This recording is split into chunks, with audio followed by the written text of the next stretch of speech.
Boa noite, então, a todos presentes. Boa noite ao pessoal que nos acompanha pela internet. Hoje é mais uma atividade de exposição do Evangelho segundo vai ser exposto o capítulo 10, Bem-aventurados os misericordiosos, pelo José. Antes de passar a palavra para ele, eu gostaria só de lembrar que a gente costuma aqui pedir que se inscrevam no nosso canal, que curtam e compartilhem o nosso conteúdo, não com o interesse de monetizar, mas porque a própria plataforma tem como dados como o número de inscritos, valores importantes para eles sugerir para mais pessoas esses conteúdos. Então, são dados importantes ali da própria plataforma para que eles encaminhem e sugiram esses conteúdos para mais pessoas, tá bem? Então, é com esse intuito que a gente pede que vocês se inscrevam e compartilhem os vídeos, enfim, que vocês gostam. Que a gente agora se volte para dentro de nós mesmos, que a gente possa se desvincular das nossas preocupações, das nossas aflições do dia a dia, que a gente consiga refletir, e não só refletir no que vai ser dito, mas que a gente faça enquadramentos com as nossas próprias experiências, para que a gente possa estabelecer novas diretrizes de mudança e de perspectiva, tá bem? Uma boa atividade.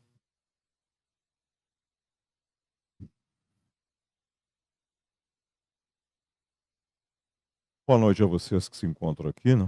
Boa noite ao pessoal de casa que regularmente nos acompanha. Nós estamos na parte do Evangelho segundo o Espiritismo que trata do Sermão do Monte ou da Montanha, né?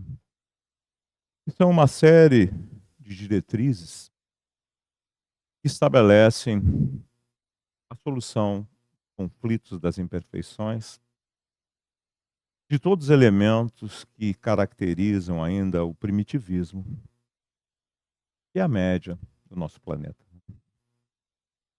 Com a contingência, ele falando para uma multidão, o que era comum na vida dele. Nesse momento, a multidão é muito maior, muito grande. E ele, olhando essa multidão e compreendendo a natureza dos conflitos diversificados que existiam ali, começa a falar das soluções para esses conflitos. Essas bem-aventuranças, ventura é um estado de felicidade. Se a gente pegar o dicionário e procurar, a gente vai ver que o significado é esse, né? Então é um estado de felicidade proporcionado pelo estado que a palavra bem representa. E ele encadeia que aqueles que desenvolvem esses elementos que vêm na segunda parte dessas frases, desenvolvem esses estados. O de hoje é sobre misericórdia, né? E para a gente entender alguma coisa, é sempre melhor a gente tratar do oposto, que está mais próximo da realidade do nosso planeta e que nos leva à constatação da validade do conceito. Na semana passada foi tratado de o abrandamento da personalidade, né? O título é Bem-aventurados os brandos e os pacíficos. Vocês notem que uma das características do primitivismo é o medo. E o medo gera agressividade. A, a insegurança, o desconhecimento da imperfeição gera ansiedade, gera a competição, gera, enfim, todos esses males que atingem os indivíduos e, consequentemente, a coletividade, que é a reunião dos indivíduos. Então, aquele que consegue abrandar a natureza da sua própria insegurança não compete mais, por ausência de necessidade. E, evidentemente, que a partir disso ele começa a desenvolver estado de pacificação, de paz interna. Porque ele não está nem em conflito consigo mesmo, nem com os demais. Ele vive melhor, ele tem uma condição fisiológica, mental, emocional muito melhor. Nós sabemos, né, que na nossa sociedade contemporânea, uma grande quantidade de males é derivado de processos de angústia, de ansiedade, de não aceitação das adversidades. Enfim, Os problemas emocionais e mentais que repercutem normalmente no fórum orgânico, gerando as doenças antigas, mas que tomam outros nomes na atualidade, que caracterizam esse tipo de coisa, como Alzheimer, como ansiedade, como medo, como pânico e tantas outras coisas. Chegando na acumulação dentro dos tempos da vida, as doenças mais complexas, de etiologias que têm origem e se perdem no tempo pela acumulação dos conflitos dentro dos seres, e que a medicina se torna impotente para explicá-las. Ah, uma vez que, quando não encontra uma origem, um mecanismo orgânico, não sabe exatamente a que atribuir. E nós temos uma série de elementos desse tipo. Ah, no contemporâneo, isso aí está se multiplicando muito, e quando não tem um estudo apropriado que leva o nome de alguém que realizou esse estudo e fez o enquadramento, se chama genericamente de síndrome. Tá? Normalmente, essas síndromes são todas elas de múltiplos aspectos, mostrando a complexidade dos conflitos que estão incutidos dentro da criatura e que um dia começaram com pequenas coisas e que foram, no rumo do tempo, se complicando cada vez mais. E a gente, numa instituição espírita, tem a oportunidade de ver isso de perto. Através do fenômeno mediúnico, a gente se relaciona com o estado dos indivíduos, da coletividade do pós-morte. E que tem exatamente a condição reflexa daqueles que estão presos ainda aqui, que não saem daqui, estão vinculados a essas ideias, a essas motivações, a esses valores daqui do imediato, onde nós estamos, se chama crosta, né, que é onde nós estamos pisando, que é onde fica, né, exatamente o nível de desequilíbrio maior que existe no planeta. Vocês notem que as colônias espirituais, como são ilustradas dentro da literatura e agora está até em filme, todas elas são extremamente afastadas da crosta do planeta. O nível é melhor em função que a densidade que existe cada vez mais afastando da crosta vai se tornando mais rarefeita, melhor, e reflete o nível evolutivo de seus habitantes.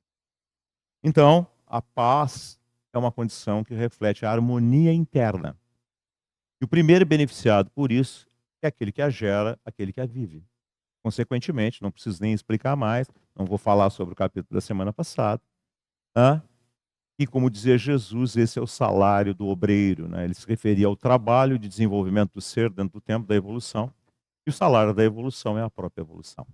Então, esses conceitos ilustram o objetivo a ser atingido.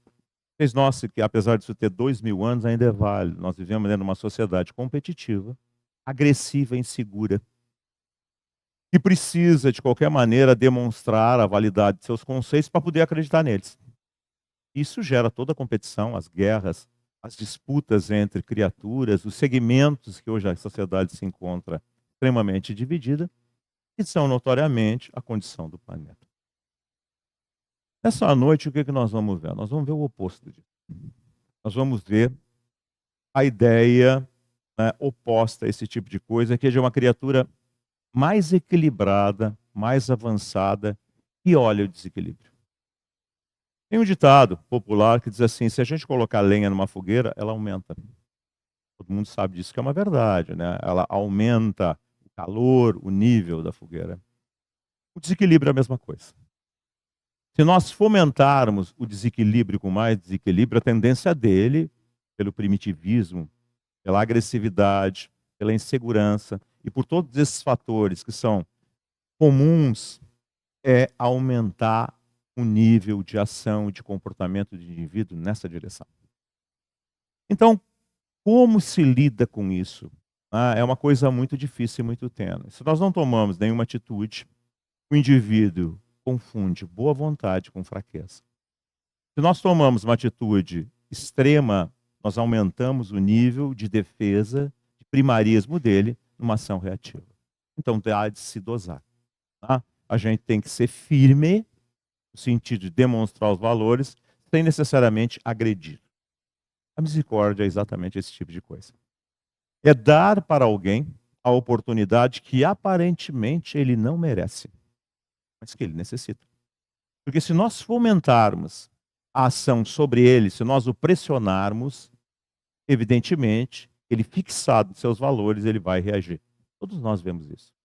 Todos nós temos parcela disso. Uns mais, outros menos, mas temos. Tá?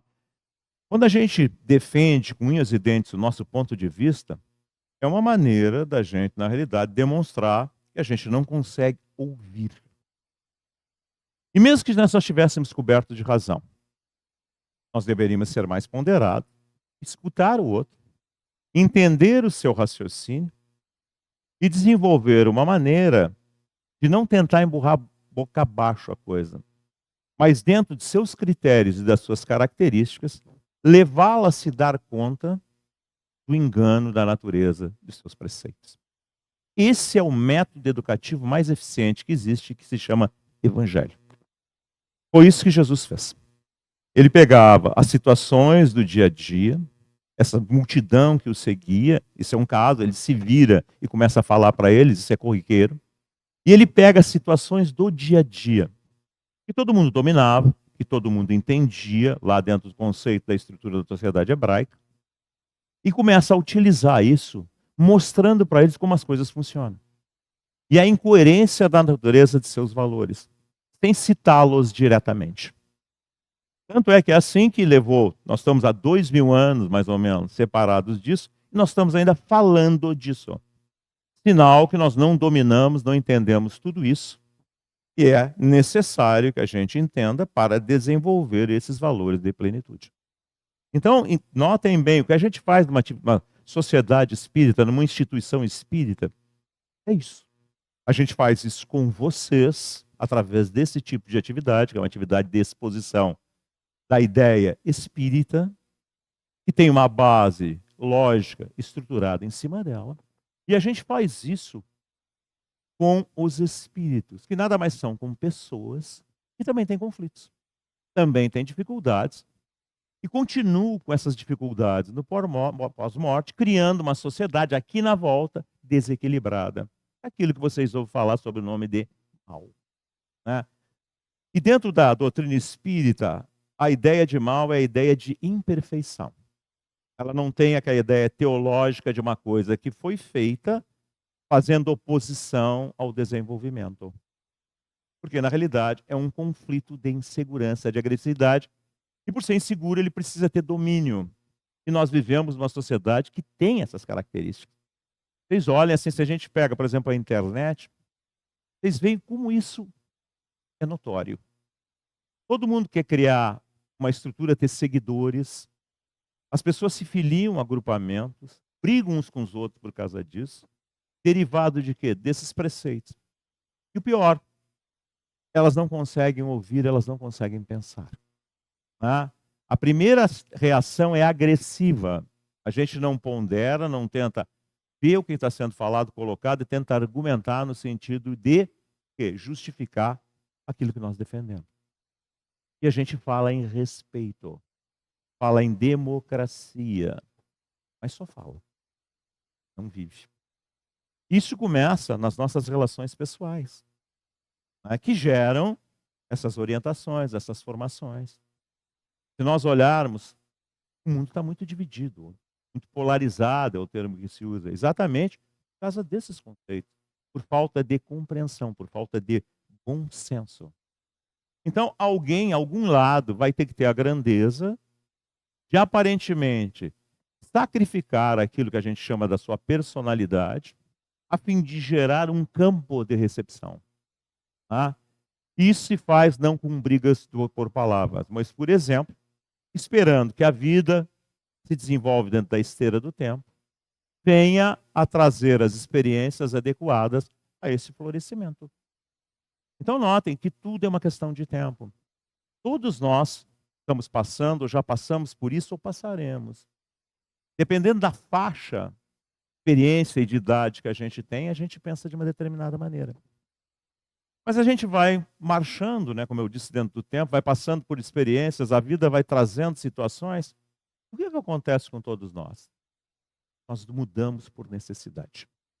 Então notem que a experiência é algo que consagra esse. Mesmo quando nós somos muito teimosos, ao extremo, e vamos à velhice e morremos assim, ainda assim renascemos e voltamos ao cunho da continuidade dessas experiências. Por isso é que existe pluralidade das existências, ou seja, múltiplas vidas, e por isso que existe a tal da reencarnação, é simplesmente o retorno à carne. Então é um método utilizado pela vida no sentido de nos dotar das experiências necessárias à nossa compreensão. A ideia colocada por Jesus nesse capítulo é essa. Então, como eu disse que o mal começa no primitivismo, na exaltação da personalidade, o misericordioso, assim como o humilde, ele não tem essa necessidade. Ele pensa, por ser já dotado de segurança interna, no outro. Ele não tem que provar nada para ninguém, porque ele já provou essencialmente para si mesmo. Então ele tem equilíbrio. Ele vive em harmonia, em paz consigo, e quem vive em paz consigo não briga com os demais. Podem ter certeza disso. Quem briga com os demais é porque não está em paz consigo mesmo. Tem conflitos, tem dificuldades, tem inseguranças e projeta essas coisas todas para fora de si, antes de resolvê-la dentro de si mesmo. Adia a solução, porque sempre culpa os demais. E como as causas estão nele, ele não procurando elas em si, como que ele vai achar uma solução? Então pense que é uma coisa que se estrutura dentro de uma coisa que é feita em relação a quê? A observação do comportamento dos seres dentro da vida. As situações aqui narradas por Jesus são ilustrações desses conceitos. Eu vou começar pela última, porque ela é muito significativa, né? Já que a gente tem uma herança, formação religiosa tradicional dentro do tempo, pecado. A ideia espírita é o contrário disso. Tá? A gente aprende na teoria, aprende na prática, que o conflito funciona sobre quem o alimenta, mantém e o gera. E já basta por si próprio. Não precisa de nenhuma sobrecarga. Tá? E Deus sendo bom e entendendo perfeitamente todas essas coisas, entendendo a natureza dos conflitos que existem em nós, nos oferece a vida, como eu disse para vocês, como solução.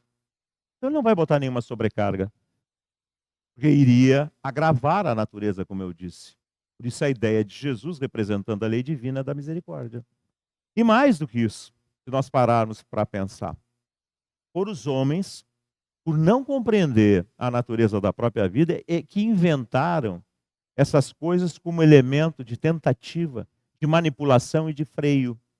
Funcionou? Estamos vendo que não. Mas isso ficou nas raízes do nosso psiquismo ao longo das vidas sucessivas. Isso aflora ainda hoje dentro de nós. Então vocês notem que a passagem que eu vou ler para vocês é uma passagem clássica, tá? É de uma mulher que é adúltera, mas eu não vou. O problema maior aqui não é esse. O problema maior é a relação de Jesus com o fato. Vocês vão ver que é excepcional, a gente não dá bola para isso, mas é o mais notório da passagem. Eu vou ler para vocês. Diz assim, ó. Então os escribas e fariseus lhe trouxeram uma mulher que fora surpreendida em adultério e, pondo-a de pé no meio do povo, disseram a Jesus: Mestre, esta mulher acaba de ser surpreendida em adultério. Ora, Moisés, pela lei, ordena que se lapidem, é matar a pedrada as adúlteras. Qual sobre isso a tua opinião? Queriam colocar ele em contradição. A ideia é simples, ou seja, se ele contraria a lei de Moisés, ele vai dizer, tu está contrariando a lei judaica.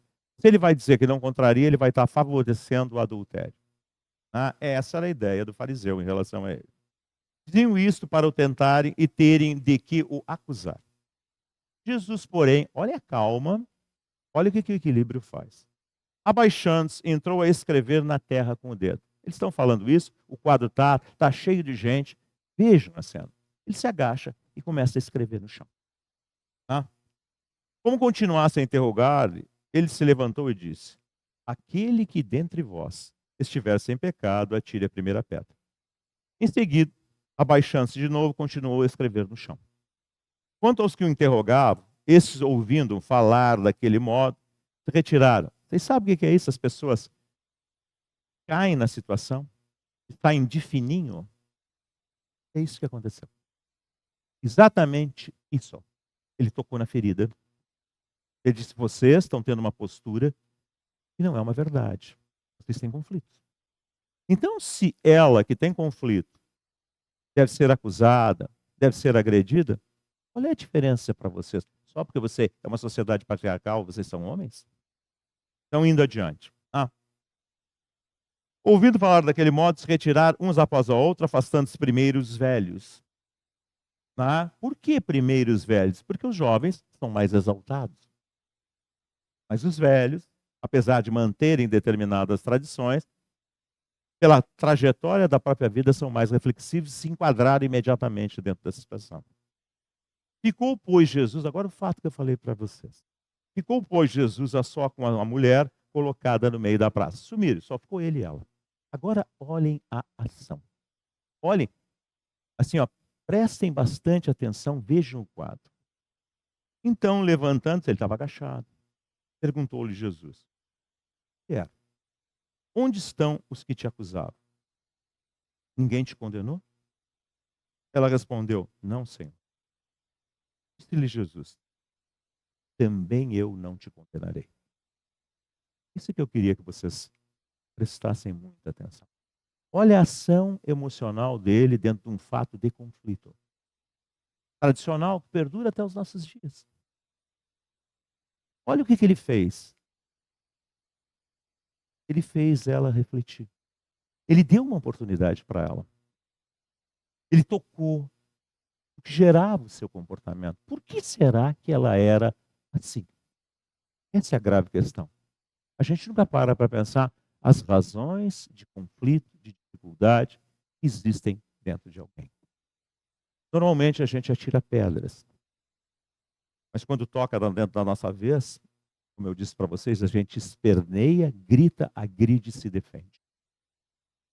É uma incoerência, não é? É a mesma coisa. Então qual a diferença? Só porque é conosco? Indo adiante, então. Também eu não te condenarei. Vai-te e de futuro não tornes a pecar. O que ele disse para ela? Não volta para o conflito. O problema não são eles. Eles foram tudo embora, porque eles também têm conflito. O problema é o teu conflito que afeta a ti. Então vai, repensa, reavalia, vê se vale a pena, vê se é solução, vê se efetivamente isso representa um estado que faz com que tu tenha felicidade. Não. Será que não é uma felicidade efêmera, transitória, momentânea? Será que o grande problema, no caso específico aí, sentimental, foi resolvido? Então, se tu insistir nisso, tu vai continuar na natureza do teu conflito. Quem vai sofrer em primeiro lugar, com certeza vai ser tu que mantém esse estado.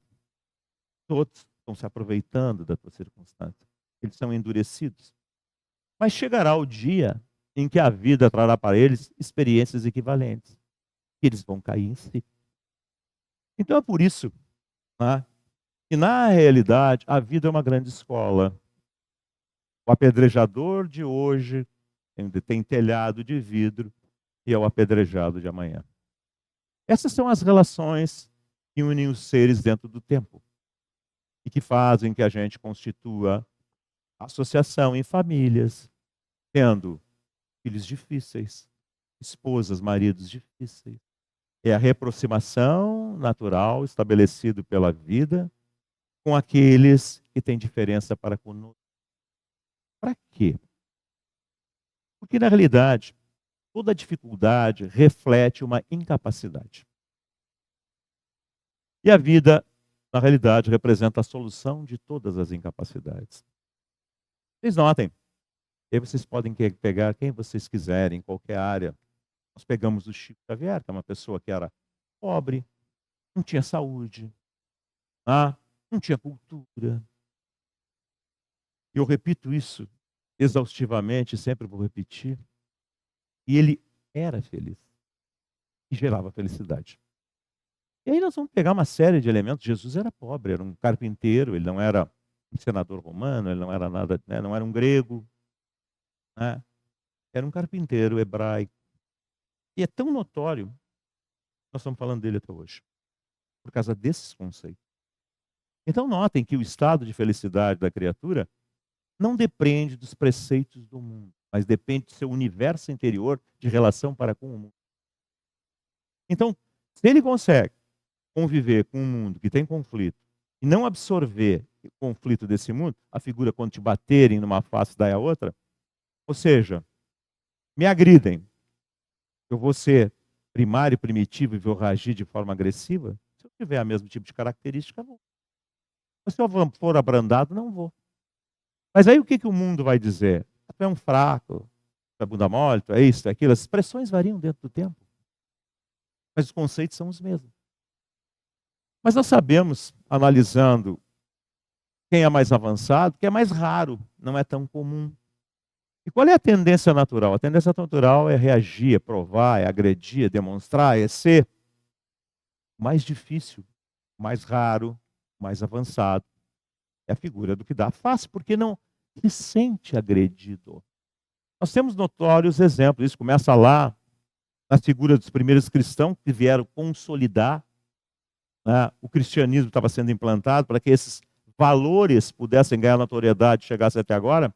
Eram os espíritos de escola, nasceram para fazer isso. Eles iam, né, para o matadouro, eles iam para as arenas romanas para ser devorados por animais, para serem abatidos por gladiadores, cantando. O que isso representa?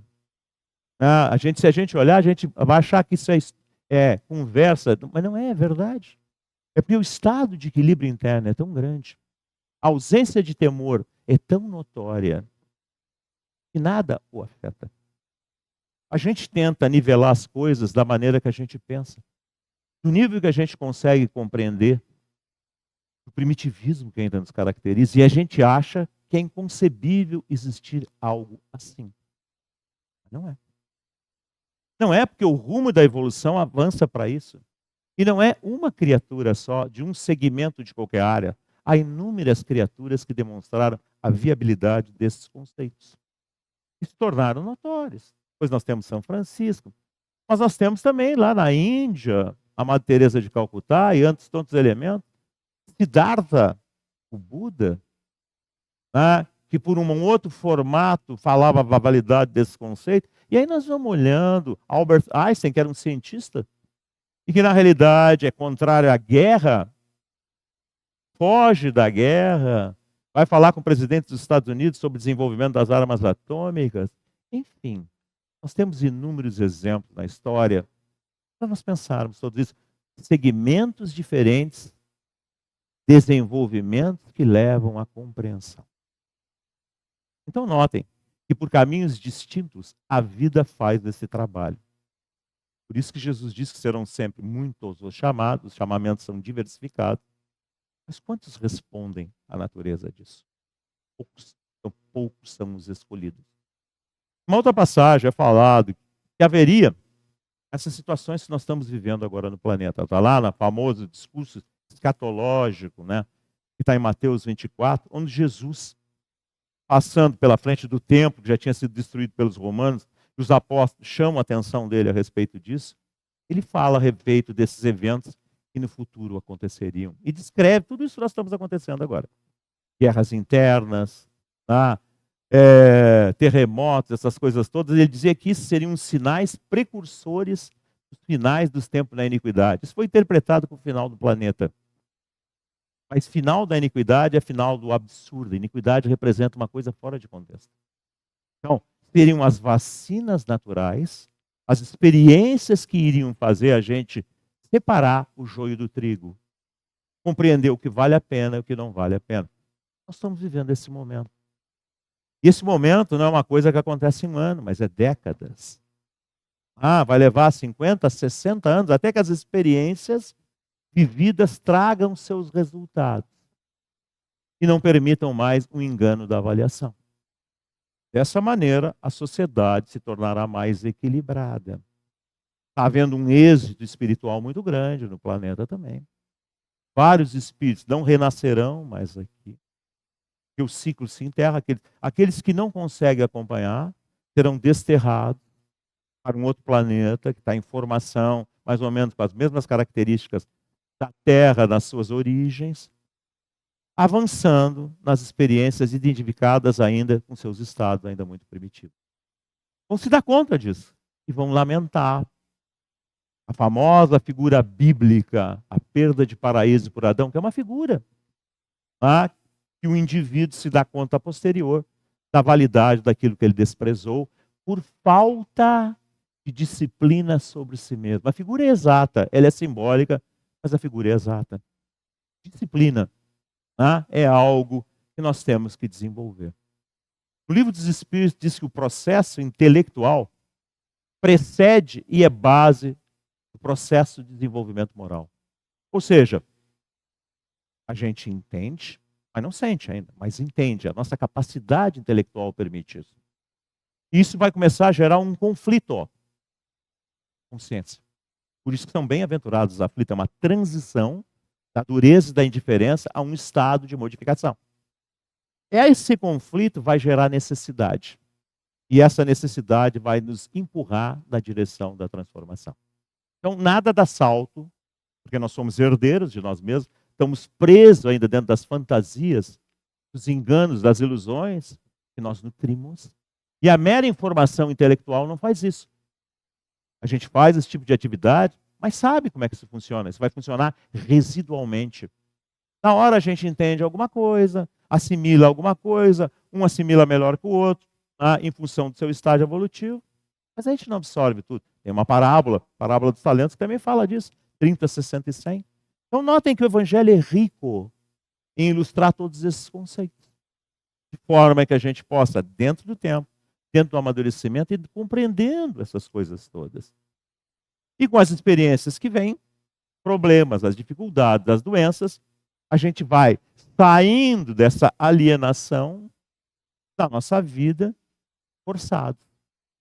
Mas tem uma perspectiva. Já não é mais a dor pela dor.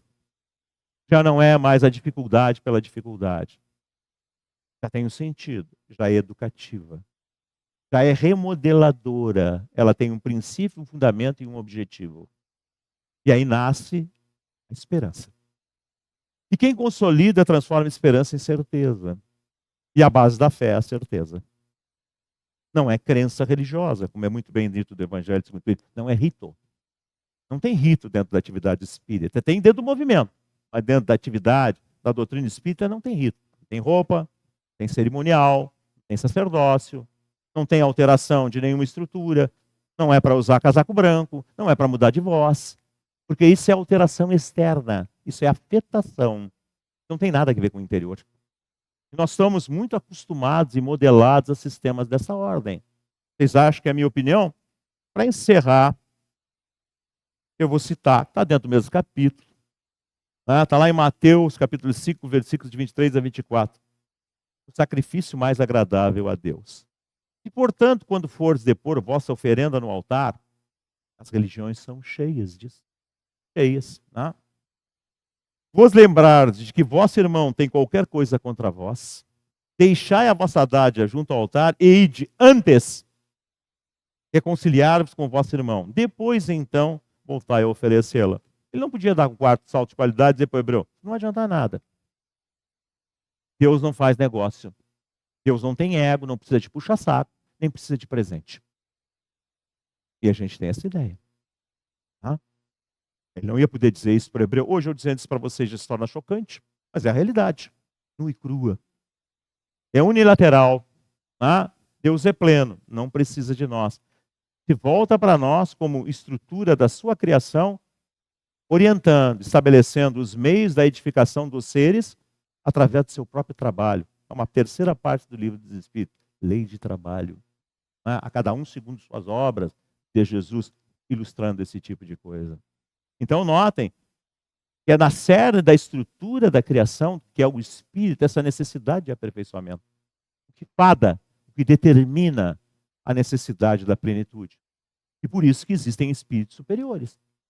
São aqueles que já estão à frente do processo evolutivo, representando o nosso futuro. E, consequentemente, a nossa esperança e a nossa certeza. Então, quando a gente vem no centro espírita, a gente muitas vezes vem para tomar passe. Mas como diz o próprio passe, passe é passar. Passa-se alguma coisa. O que é mais importante? Passar para o corpo, que é perecível? Ou passar para o espírito, que é imperecível? E o que se pode passar para o espírito? Senão estruturas, conceitos que são perpétuos, que não são perenes e não são materiais. Cada um vai carregar consigo aquilo que determina dentro de si. E esse momento da verdade que se renova, que é a entrada no mundo espiritual, nos seus estados, reflete no ser a grande verdade que todos nós renovamos constantemente pelo nascer e pelo morrer.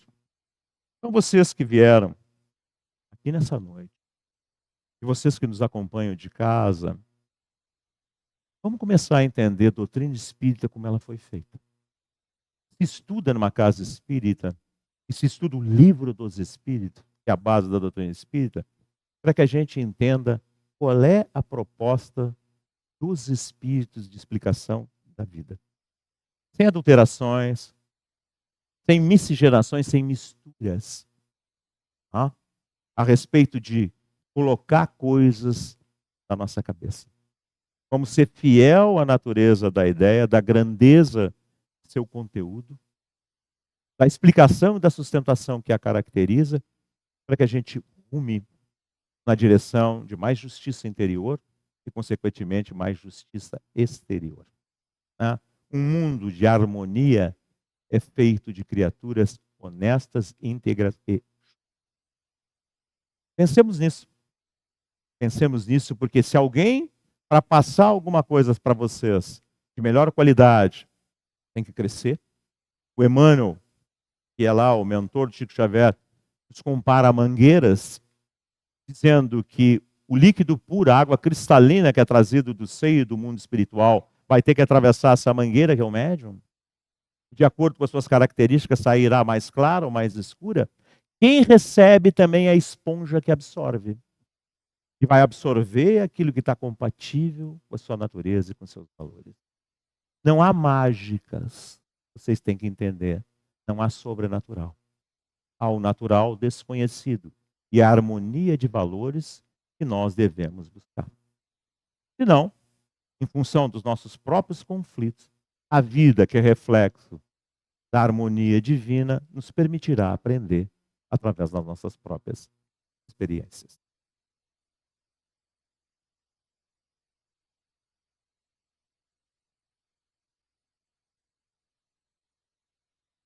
Bom, então a gente se despede do pessoal que nos acompanha pela internet. Lembrando a todos vocês que quem tiver interesse, nós temos a atividade de estudo do Livro dos Espíritos nas segundas-feiras às 8h30. E desejando então a todos uma boa noite, uma boa semana e que fiquem em paz. Até a próxima atividade.